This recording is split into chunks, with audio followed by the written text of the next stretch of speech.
Selamat malam Ibu Bapak dan keluarga yang dikasihi dan diberkati oleh Tuhan.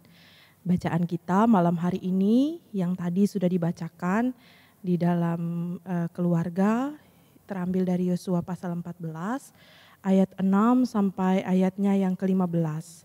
Di mana di situ menceritakan tentang sosok Kaleb. Kaleb yang pada saat itu kalau kita baca dari kitab Bilangan, Kaleb bersama-sama dengan Yosua dan 10 orang pengintai lainnya, mereka diperintahkan oleh Musa untuk mengintai. Dan malam hari ini kita baca dari kisah Kaleb yang kemudian dia mendapatkan apa yang sudah dijanjikan oleh Musa baginya. Dan dalam bacaan ini dia mendapatkan wilayah Hebron. Ibu bapak dan keluarga, Yosua yang menjadi bacaan kita saat ini dan juga sudah dari beberapa hari yang lalu, dari hari Minggu, Yosua memimpin pertempuran orang Israel untuk menduduki tanah Kanaan, juga dipercayai oleh Musa, dan untuk membagikan tanah Kanaan menjadi milik pusaka masing-masing suku, Yosua diberikan kepercayaan itu. Ketika Musa sudah tidak lagi ada bersama-sama dengan bangsa Israel, maka Musa memberikan tugas tanggung jawab untuk membagi-bagikan suku-suku itu, membagikan daerah-daerah yang akan dimiliki oleh suku-suku itu. Musa memberikan tugas tanggung jawab itu kepada Yosua. Yosua membagi mereka sesuai dengan masing-masing suku, khususnya pada 9,5 suku yang belum mendapat bagiannya. Menurut pasal 14 ayatnya yang ketiga, 2,5 suku yaitu suku Ruben, suku Gad, dan setengah dari suku Manasye sudah memperoleh bagian mereka. Hal yang menarik dalam pembagian itu adalah mereka menggunakan cara mengundi untuk menentukan bagian masing-masing. Undi yang dimaksud itu Ibu Bapak dan Saudara itu berbahan dasar batu atau potongan kayu yang berbeda ukurannya. Dan hal itu tercatat pada Bilangan pasal 26 ayatnya yang ke-55. Itu menjadi salah satu rujukan mengapa cara undi dipakai saat pembagian tanah pusaka orang Israel. Ya, karena Allah sendirilah yang menyuruh Musa dalam Bilangan pasal 26 ayat 55 itu, Allah sendiri yang menyuruh Musa dan kemudian hal itu diteruskan oleh Yosua. Kaleb bin Yefune menjadi tokoh sentral dalam bacaan kita malam hari ini. Dan renungan saat ini, nama Kaleb itu sendiri berarti setia. Arti nama Kaleb adalah setia atau kesetiaan. Ia adalah seseorang dari 12 yang tadi sudah disampaikan bahwa ia adalah salah satu dari 12 pengintai yang diutus oleh Musa untuk mengintai tanah perjanjian, negeri Kanaan yang nantinya akan diduduki oleh mereka. Itu ada dalam kitab Bilangan. Dan pasca 40 hari masa pengintaian, hanya dirinya dan Yosua yang membawa kabar sukacita dan penuh nada optimisme. Ibu bapak dan saudara, sikap dari Kaleb maupun Yosua ini menggambarkan bahwa Kaleb adalah seseorang yang benar-benar percaya kepada janji Tuhan dan meyakini bahwa Tuhan sanggup menolong mereka untuk menduduki tanah itu. Saya mau kasih ilustrasi atau mungkin ibu bapak juga sudah sering mendengarnya, lebih tepatnya tentang gelas yang berisikan setengah air. Ada satu buah gelas yang berisikan setengah air. Jika gelas dengan isi setengah air itu diberikan kepada ibu bapak dan saudara, apa yang ibu bapak dan saudara lihat? Setengah yang terisikah atau setengah yang kosong? Ibu Bapak dan Saudara, yang mau disampaikan melalui ilustrasi gelas dengan setengah air dan setengahnya lagi tidak ada air itu mau menggambarkan bahwa apa yang dilihat oleh Kaleb dan Yosua ketika mereka mengintai itu, mereka tidak melihat hal-hal yang tidak baik, tapi mereka melihat hal-hal yang baik. Mengapa? Karena selama 40 tahun perjalanan mereka di padang gurun, yang mereka lihat hanyalah kegersangan. Yang mereka lihat adalah kekeringan. Sehingga ketika mereka masuk dalam tanah perjanjian menjadi pengintai, mereka melihat hal-hal baik. Bahwa ini adalah janji Tuhan yang akan mereka dapatkan ketika mereka masuk dalam negeri itu. Ketika mereka masuk dalam tanah Kanaan, mereka akan menerima janji itu. Berbeda dengan 10 pengintai lainnya. 10 pengintai lainnya, mereka melihat bahwa wah, di sana itu terlalu berbahaya. Banyak musuh, banyak orang-orang yang berpostur tubuh lebih besar daripada mereka. Banyak orang-orang yang hidupnya tuh kejam-kejam. Banyak mereka dengan tentara, dengan segala persenjataan mereka, kita tidak akan sanggup melewati mereka. Itu yang dilihat dari 10 orang pengintai, berbeda dengan Yosua dan Kaleb. Mereka melihat hal-hal yang baik yang bisa mereka dapatkan. Itu tadi yang saya sampaikan, Ibu Bapak melihat yang mana? Setengah yang terisi atau setengah yang kosong? Ketika kita diperhadapkan dengan hal seperti Yosua dan Kaleb, kita mampukah kita melihat seperti mereka? Melihat penyertaan dan janji Tuhan yang luar biasa. Di balik setiap masalah-masalah, setiap hal-hal yang dilihat oleh 10 pengintai lainnya. Kita menjadi Yosua dan Kaleb ataukah kita menjadi seperti 10 pengintai lainnya?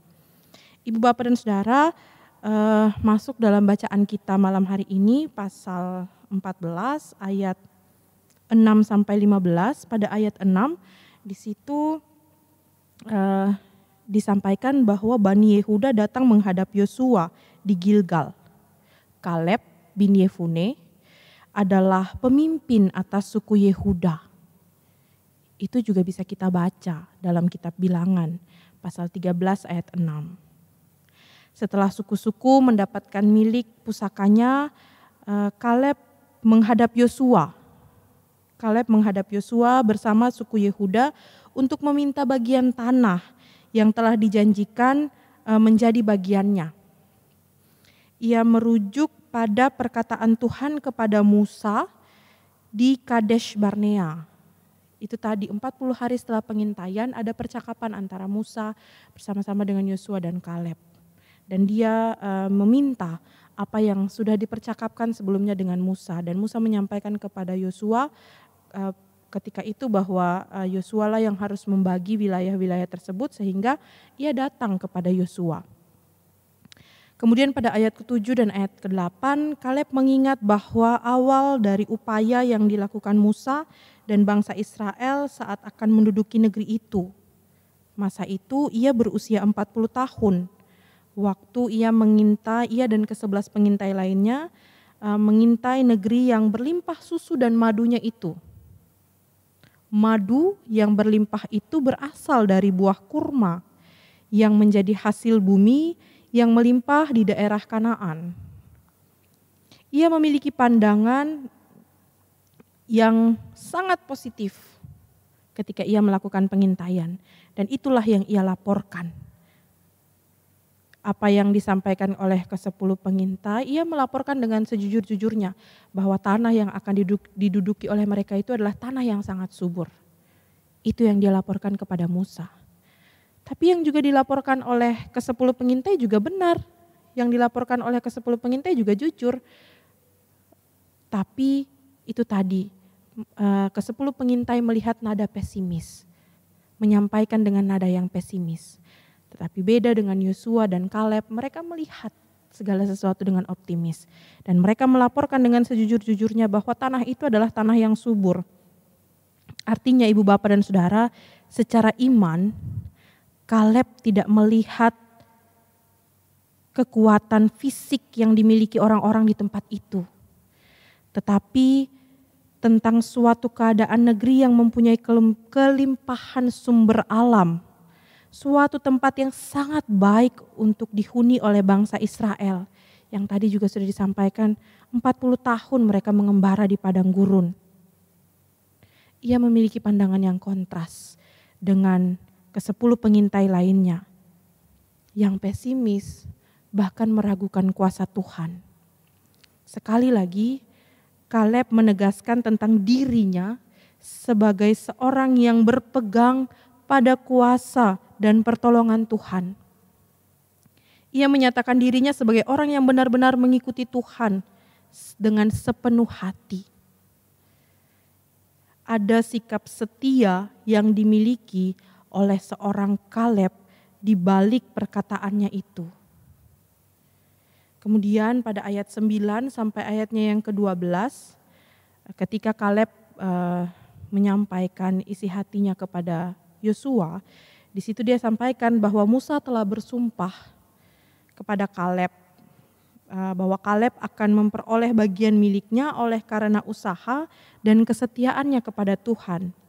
Musa sendiri yang menetapkan bahwa Kaleb dan anak cucunya akan memperoleh bagian yang luas, seluas kakinya menapaki negeri itu. Dan setelah 45 tahun berlalu, usia Kaleb kira-kira sekitar 80 sampai 90 tahun saat itu, Kaleb pun meminta bagiannya. Ia mensyukuri bahwa Tuhan Allah telah memberikan bagiannya.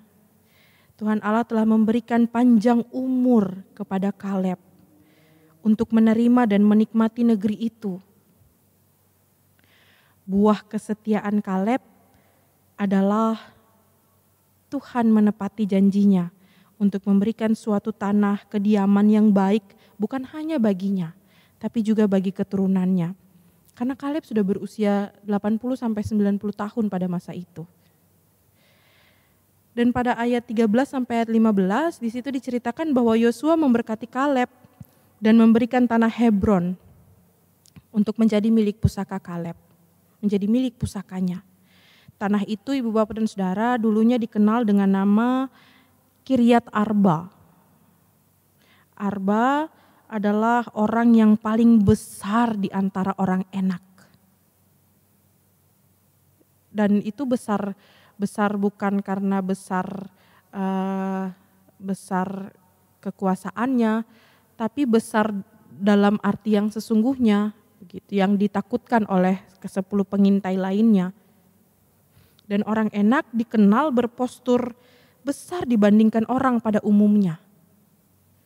Dan wilayah itulah yang kemudian dijadikan milik pusaka oleh Kaleb. Apa yang pernah ditakutkan oleh orang Israel dapat ditaklukkan Tuhan Allah melalui kesetiaan Kaleb. Ia optimis bahwa penduduk asli Kanaan, bahkan termasuk orang Enak yang tadinya berpostur besar dan ditakuti oleh ke-10 pengintai, akan dikalahkannya. Ibu Bapa dan Saudara, tema dalam perenungan kita di malam hari ini adalah upah dari kesetiaan. Sikap setia adalah sikap yang sulit ditemukan dalam diri seseorang. Karena manusia itu terbatas. Ibu Bapak, Saudara dan saya terbatas. Kadangkala kesetiaan dapat berubah menjadi semakin kuat ataupun menjadi semakin lemah. Dan itu tergantung pada situasi dan kondisi yang sedang dialami. Sikap setia Kaleb kepada Tuhan dari usianya yang masih mau dikatakan usia remaja, pun ketika dia diutus menjadi seorang pengintai pada usia 40 tahun, bahkan ketika dia sudah berusia 80 sampai 90 tahun, menjadi teladan bagi kita bahwa tidak ada satu persoalan besar yang dapat menghambat karya Tuhan. Manakala Tuhan berjanji pada umatnya, maka Tuhan berpegang pada janjinya itu dengan setia.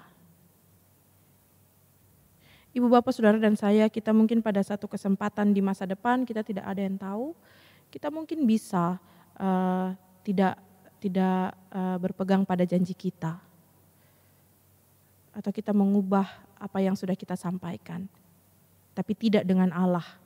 Dan itu yang diyakini dan dijalani oleh Kaleb. Sejak ketika dia ada bersama-sama dengan Yosua, dari masa remaja mereka mengikuti Musa, bahkan ketika mereka menjadi pengintai dan ketika mereka sampai pada usia tua, mereka mengalami bahwa penyertaan dan janji Tuhan itu tidak pernah berubah. Kesetiaan umat kepada Allah selalu berbuahkan kebaikan dan kenyamanan.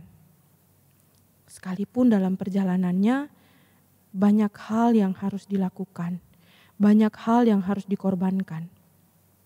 Tetapi ketika kita setia kepada Allah, maka di dalam Allah itu pasti akan berbuahkan kebaikan. Hanya dalam menantikan janji Tuhan, Ibu Bapak dan Saudara, seringkali kita merasa bahwa kok lama ya? Kok lama apa yang saya minta belum juga dikasih oleh Tuhan. Terkadang lama ataupun cepat, itu bukan bicara soal waktu. Tapi Tuhan mau melihat sejauh mana iman dan kesetiaan kita tetap tertuju kepada Tuhan. Kita lihat itu sebagai proses membentuk iman dan kesetiaan kita pada siapa, pada apa, pada siapa kita meminta, dan kepada siapa kita mempercayakan akan segala harapan yang kita berikan. Ibu Bapa dan keluarga yang dikasihi dan diberkati oleh Tuhan, sama seperti Kaleb.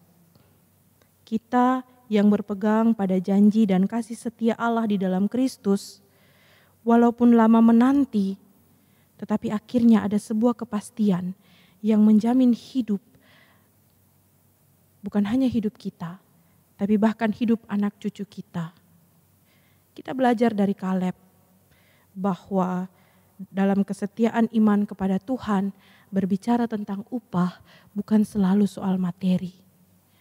Tapi ketika kesetiaan iman kita, ketaatan iman kita bisa berdampak kepada anak cucu kita, dan mereka pun menjadi pribadi-pribadi yang taat dan setia kepada Tuhan,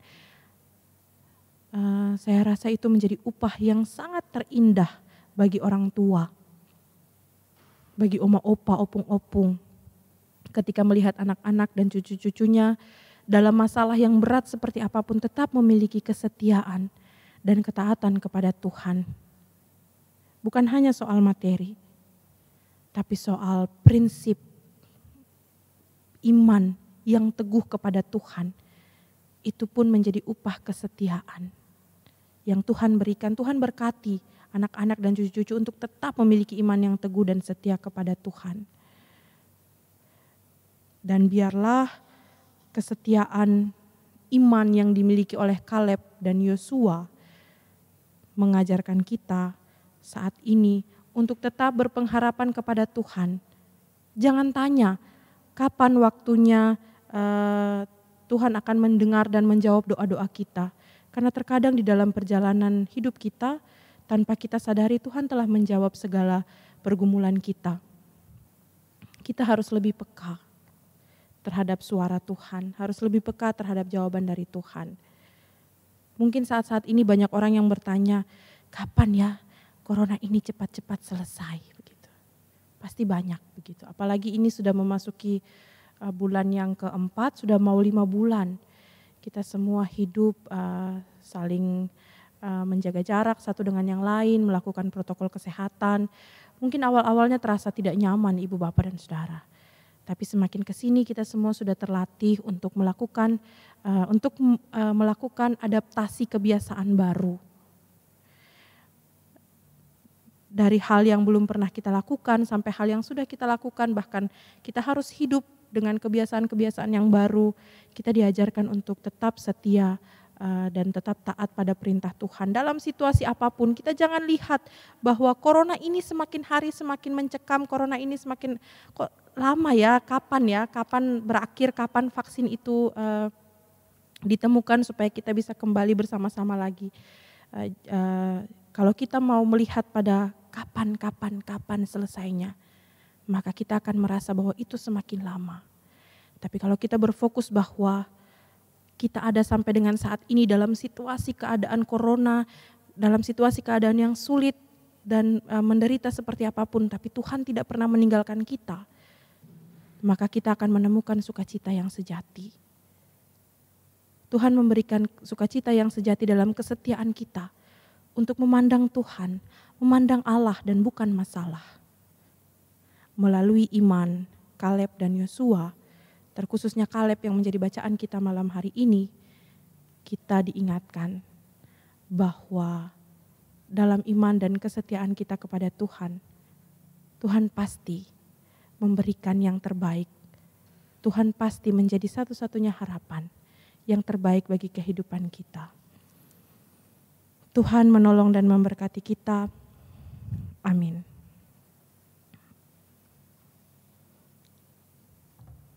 Untuk merespon firman Tuhan yang telah kita dengarkan, kita bersama-sama menyanyi dari Gita Bhakti 39, bait 1 dan 2.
Ibu Bapak dan Saudara, kita akan masuk di dalam doa syafaat.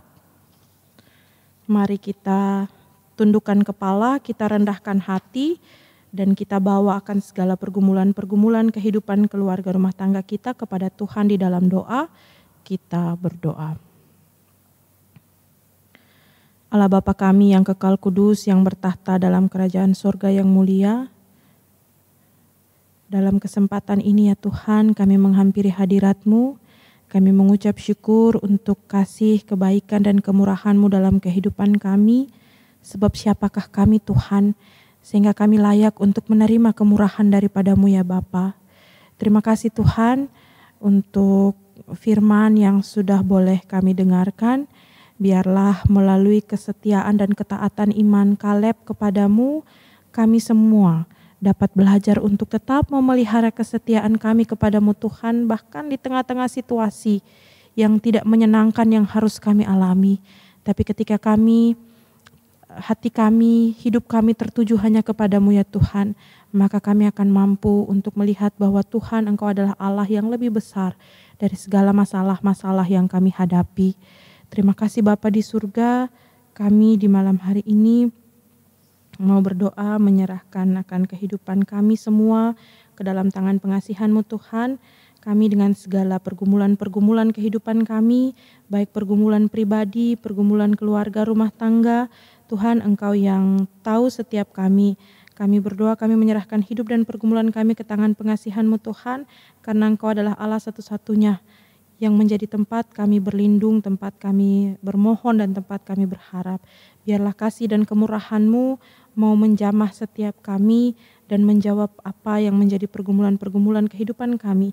Bukan seturut kehendak kami Tuhan, tapi biarlah semua Engkau jawab seturut dengan kehendak-Mu untuk kebaikan bagi hidup kami. Terima kasih Bapa di surga, kami pada kesempatan doa di saat ini, kami mau berdoa untuk jemaat-Mu yang ada dalam kelemahan tubuh ya Tuhan, baik mereka yang ada dalam kelemahan tubuh karena usia lanjut maupun karena sakit penyakit yang diderita ya Tuhan. Kami berdoa untuk Ibu Kristi Siregar Simanungkalit, untuk Bapak Aha Siregar, untuk Ibu Elia Wastipandi, untuk Saudari Kristi Sukabdi, untuk Ibu Nurida Sitorus, untuk Bapak Deki Wokamau, dan juga untuk Ibu Riris Mayor. Tuhan Yesus memberkati, Tuhan Yesus menyertai setiap usaha, setiap upaya yang dilakukan oleh saudara-saudara kami yang ada dalam kelemahan tubuh ini ya Tuhan, sehingga biarlah berkat-Mu tercurah bagi kehidupan mereka ya Tuhan. Kekuatan, kesehatan boleh Engkau nyatakan bagi kehidupan mereka melalui segala usaha dan upaya pemulihan yang mereka lakukan ya Tuhan. Kami juga berdoa untuk setiap anggota-anggota keluarga yang Tuhan pakai, siapapun ya Tuhan, yang Tuhan pakai untuk mendampingi akan anak-anak Tuhan yang ada dalam kelemahan tubuh ini.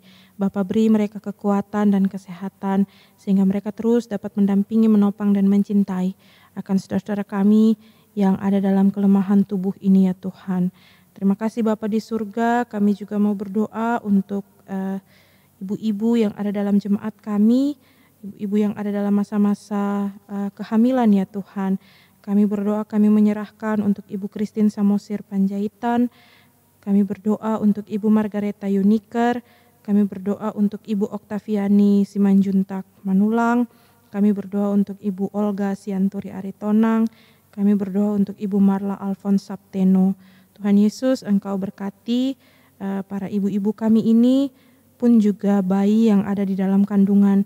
Biarlah baik ibu maupun bayi yang ada dalam kandungan boleh terus Tuhan pelihara akan kehidupan mereka. Tuhan jaga kesehatan mereka ya Bapa. Bahkan kami berdoa untuk para suami yang juga turut mendampingi para orang tua, mertua dan juga saudara bersaudara. Tuhan juga memberkati, Tuhan menyertai kehidupan mereka.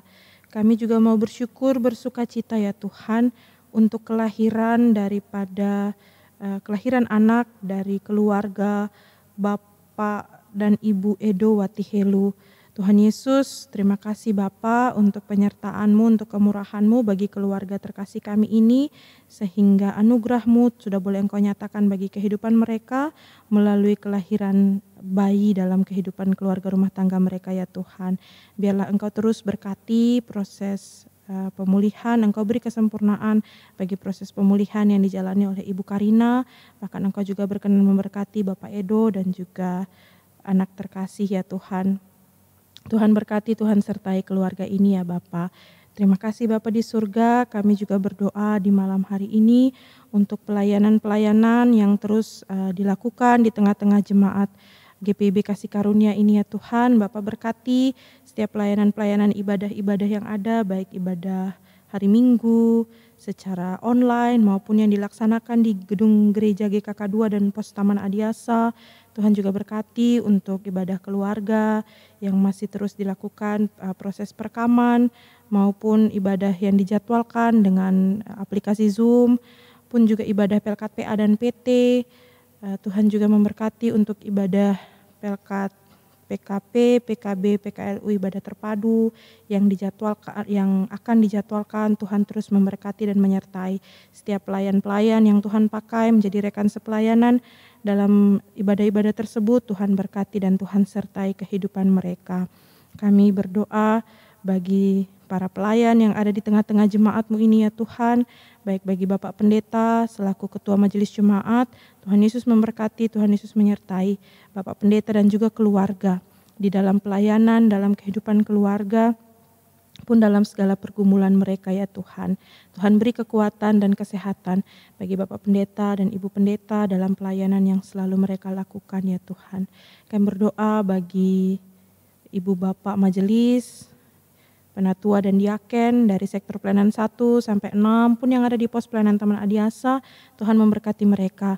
Bahkan seluruh anggota keluarga yang terus mendukung dan menopang mereka dalam pelayanan, biarlah mereka juga boleh terus berada dalam kemurahan cinta kasih-Mu ya Tuhan. Unit-unit misioner yang ada, Tuhan berkati. Bahkan kami berdoa juga untuk pegawai kantor gereja dan koster, Tuhan juga berkati dan sertai kehidupan mereka, serta segala pelayanan yang sudah boleh mereka sampaikan ya Tuhan. Terima kasih Bapa di surga, kami berdoa bagi kondisi keadaan bangsa dan negara kami, yang sampai dengan saat ini Tuhan, kami semua selaku warga negara, kami masih bergumul di tengah-tengah pandemi COVID-19 ini ya Tuhan. Bapa, kami berdoa secara khusus untuk para pemimpin bangsa dan negara kami. Tuhan beri hikmat, beri kekuatan, beri kesehatan bagi mereka ya Tuhan. Sehingga di tengah-tengah situasi pandemi COVID-19 ini ya Bapa, mereka dapat tetap memimpin bangsa dan negara ini dengan baik.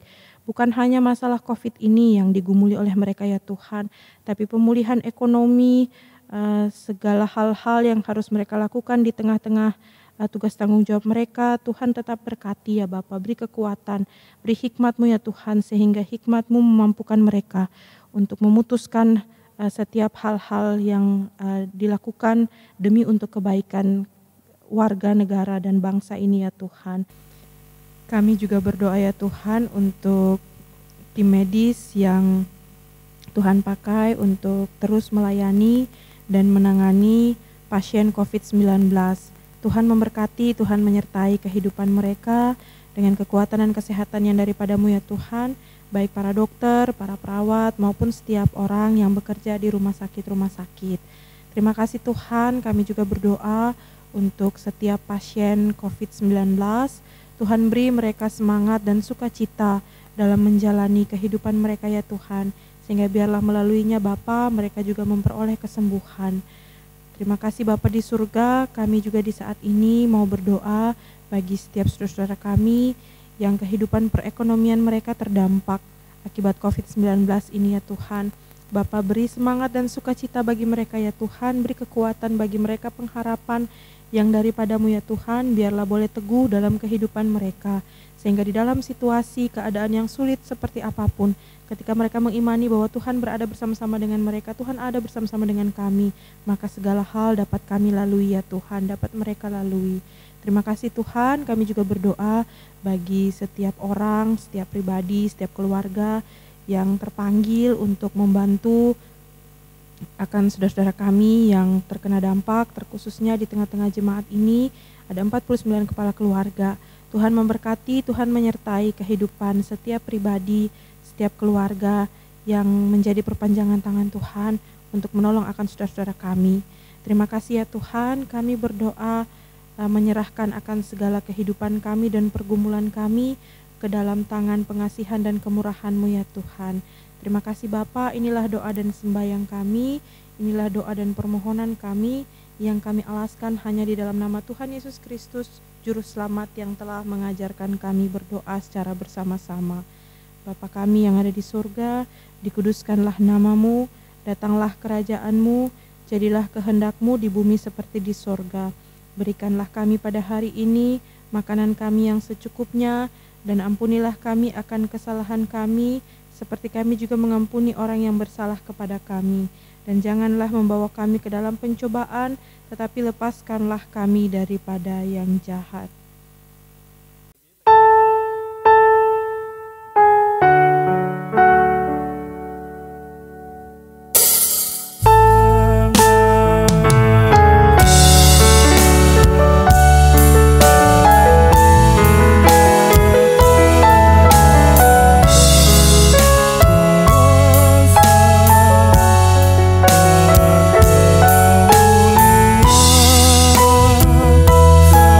Sampai